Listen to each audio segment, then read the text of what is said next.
सभी को जय मसीह की। खुदा के अनुग्रह में आप सभी का स्वागत है।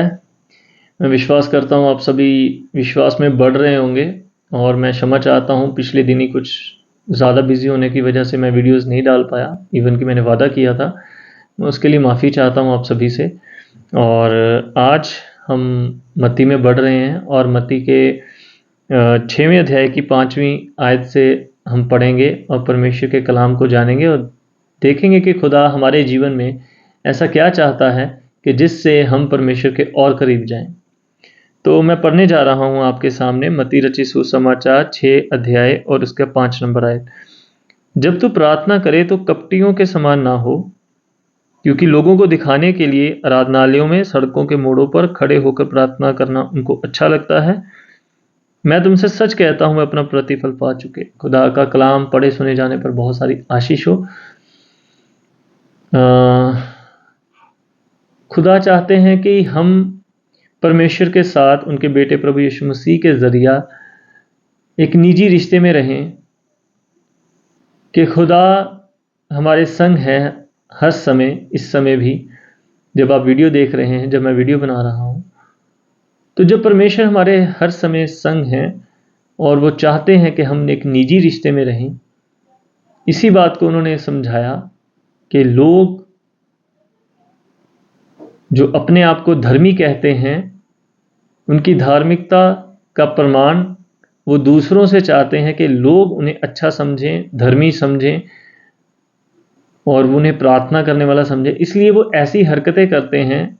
मैं नहीं कह रहा, ये वचन कह रहा है कि वो सड़कों के मोड़ों पर, आराधनालयों में, जहाँ पर बहुत सारे लोग होते हैं, वहाँ पर अजीब अजीब तरह की हरकतों के ज़रिया से अपने आप को नोटिस करवाते हैं, ताकि लोगों का ध्यान उनकी तरफ हो और वो अपने मन में ये सोचें कि ये आदमी कितनी अच्छी प्रार्थना करता है या ये आदमी कितना धर्मी है और मैं नहीं हूँ।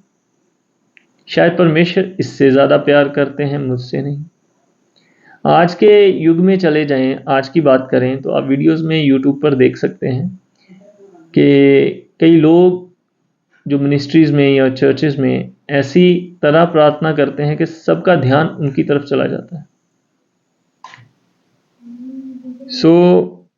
इन बातों के लिए परमेश्वर ने मना किया है और खुदा ने कहा है कि अपने अंदर इस विश्वास को और इस बात को लेकर चलें कि आप उसके साथ निजी रिश्ते में हैं। और जैसे मैं अपने पिता के साथ जब बातें करता हूँ, अपने घर में करता हूँ, अपने कमरे में करता हूँ, तो उस बातचीत को मैं दुनिया के सामने गली के मोड़ पर या किसी पब्लिक प्लेस पर जाकर नहीं करता कि लोग उन बातों को सुने और जाने। उसी रीति से मेरे पिता जब मुझसे बातें करते हैं, बहुत सारी बातें मेरे लिए होती हैं जो मुझे करनी है और जिससे मेरा जीवन और अच्छा होगा, और बहुत सारी बातें उसमें से ऐसी होती हैं जो मैंने जाकर संसार में जाकर करनी है।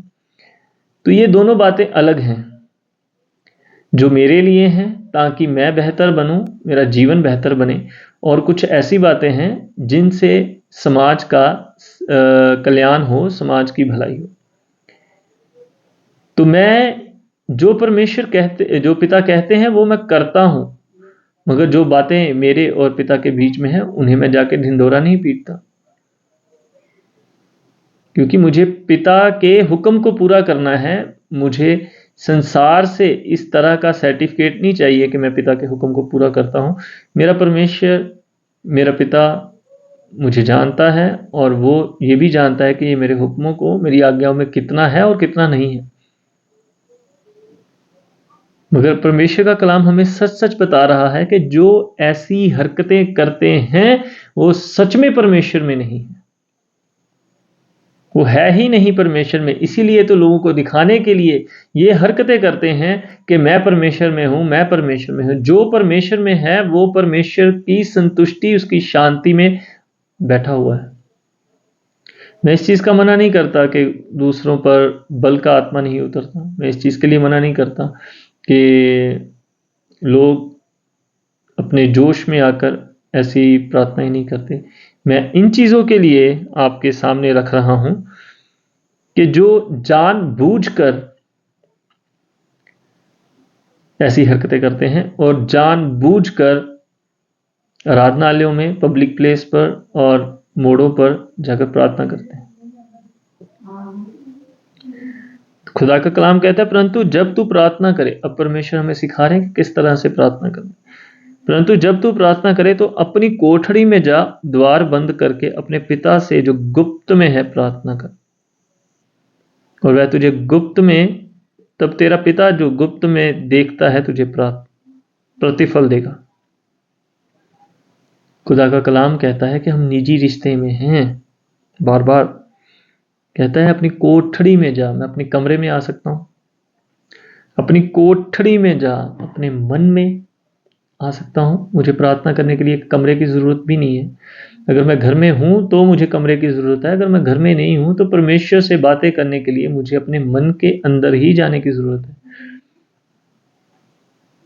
कहीं मैं ट्रैवल कर रहा हूं, कहीं मैं जा रहा हूं, तो मुझे इस चीज का इंतजार करने की जरूरत नहीं कि मैं घर पे जाऊंगा, दरवाजा बंद करूंगा, फिर प्रार्थना करूंगा। मैं अपने मन के अंदर उसका द्वार भी बंद कर सकता हूं और परमेश्वर के साथ जुड़ सकता हूं।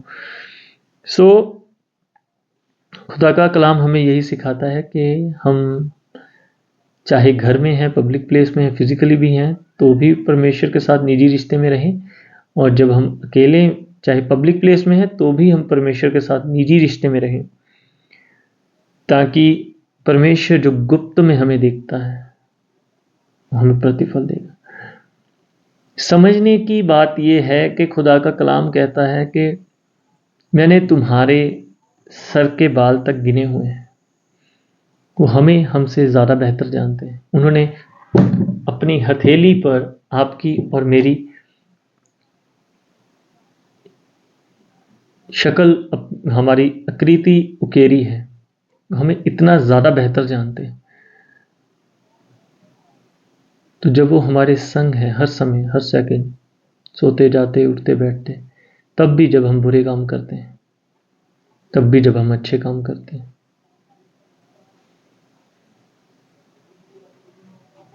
तो हम उस परमेश्वर से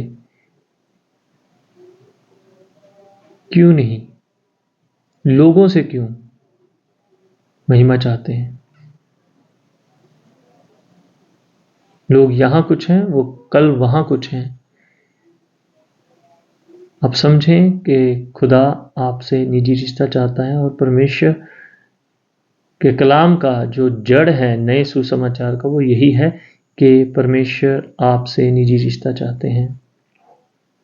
वो चाहते हैं कि जैसे उन्होंने अपने बेटे प्रभु यीशु मसीह को इस जीवन में रखकर चलाया, और प्रभु यीशु मसीह ने बड़ी दीनता और दासत्व में आकर परमेश्वर के सारी आज्ञाओं को पूरा किया और अनंत जीवन में परमेश्वर के दाहिने हाथ बैठे।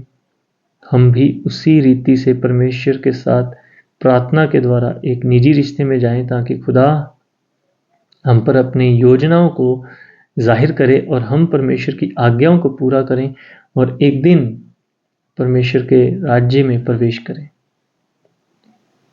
ये तभी हो सकता है जब हम परमेश्वर के साथ निजी रिश्ते में होंगे। और मैं सच कहता हूं, जो ढोंग करते हैं वो परमेश्वर के साथ निजी रिश्ते में नहीं है, इसीलिए दिखावा करते हैं कि लोगों के पास उनकी पोल ना खुल जाए, जाहिर ना हो जाए। इसलिए वो दिखावा करते हैं ताकि लोग यही कहें कि शायद यही है जो परमेश्वर में है, हम तो है ही नहीं। सो आज के कलाम के लिए इतना ही। मैं विश्वास करता हूँ कि आप सभी को परमेश्वर ने बात करी होगी, और खुदा आप सभी को बहुत सारी आशीष दे। सभी को शालोम। वचन को पढ़ते रहें, वचन में बढ़ते रहें।